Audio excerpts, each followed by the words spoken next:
Bonjour, aujourd'hui un roman, science-fiction, pour le coup qui s'appelle Dark Matter, super bien, et c'est de Blake Crouch, C-R-O-U-C-H.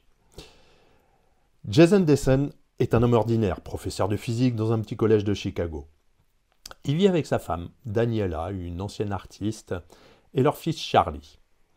Leur vie est simple, tranquille, peut-être même un peu trop terne, mais Jason est heureux, du moins c'est ce qu'il croit.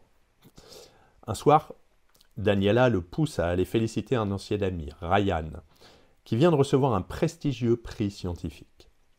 En rentrant chez lui, Jason médite sur ce que serait devenue sa vie s'il avait continué ses recherches au lieu de fonder une famille. Cette question, et si j'avais fait un autre choix, hante ses pensées. Sur le chemin du retour, il est soudain agressé par un homme masqué. L'inconnu le force à se déshabiller, lui injecte une substance et lui murmure d'un ton étrange « Tu n'as pas idée de ce que tu as sacrifié ».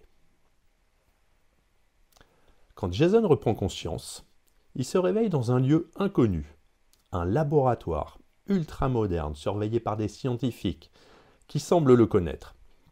Il découvre rapidement que dans ce monde, il est un physicien célèbre, auteur d'une découverte révolutionnaire. Une boîte capable de voyager entre les réalités parallèles. Mais ici, il n'est pas marié à Daniela. Leur fils n'existe pas. Et pourtant, tout semble familier, comme si cette réalité n'était pas totalement étrangère. Peu à peu, Jason comprend la vérité terrifiante. L'homme qui l'a enlevé est une autre version de lui-même, une sorte de Jason 2, venant d'un monde parallèle. Dans ce monde-là, Jason n'a jamais renoncé à sa carrière scientifique pour fonder une famille. Obsédé par ce qu'il aurait pu être, il a mis au point un dispositif quantique permettant de se déplacer entre les mondes possibles et a décidé d'échanger sa vie contre celle du Jason ordinaire. Désormais piégé dans un univers qui n'est pas le sien, Jason doit lutter pour survivre, retrouver la technologie et revenir dans son propre monde. Il rencontre Amanda, une collègue de laboratoire, qui devient son allié. Ensemble, ils découvrent la nature de la machine. Une boîte cubique remplie de liquide, suspendant le corps et l'esprit. Le voyage entre univers parallèles n'est pas une téléportation, mais une projection dans les possibles infinis de la réalité. Chaque choix créant un monde différent. Pour revenir chez lui, Jason doit affronter un dédale infini d'univers, tous légèrement différents. Certains sont post-apocalyptiques, d'autres gelés, d'autres encore déformés par ses propres peurs. Chaque pas dans le multivers est une descente dans le chaos de la conscience humaine.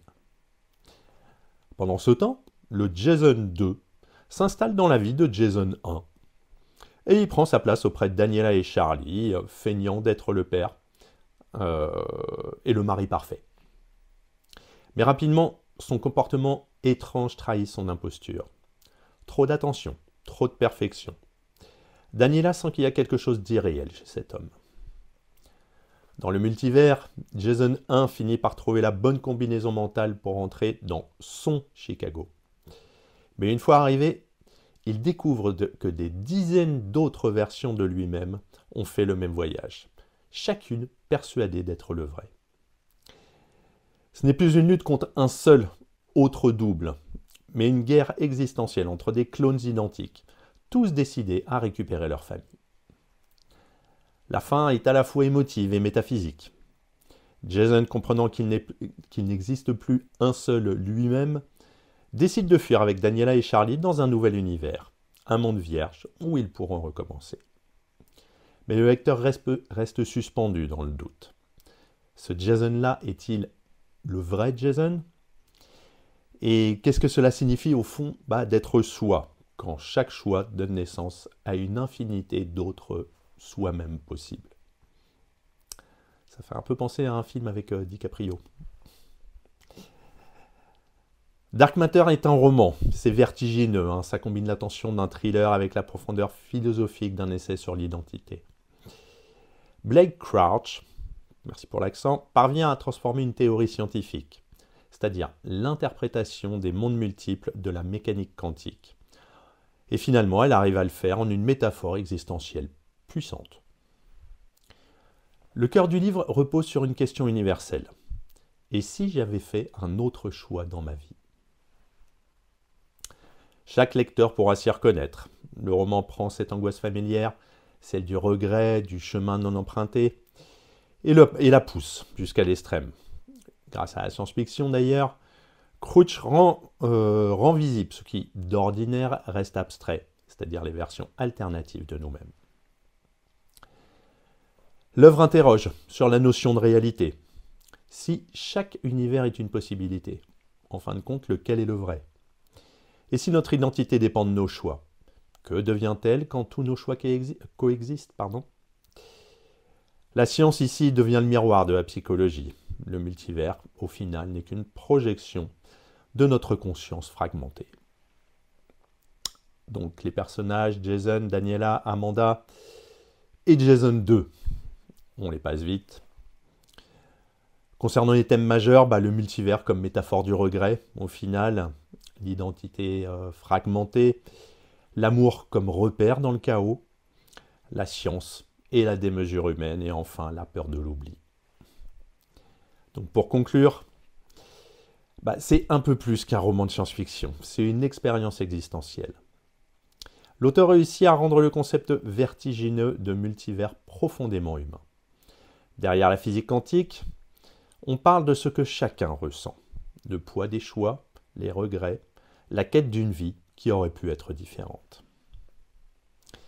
Donc un roman très puissant. Et qu'est-ce qu'il nous fait faire ce roman?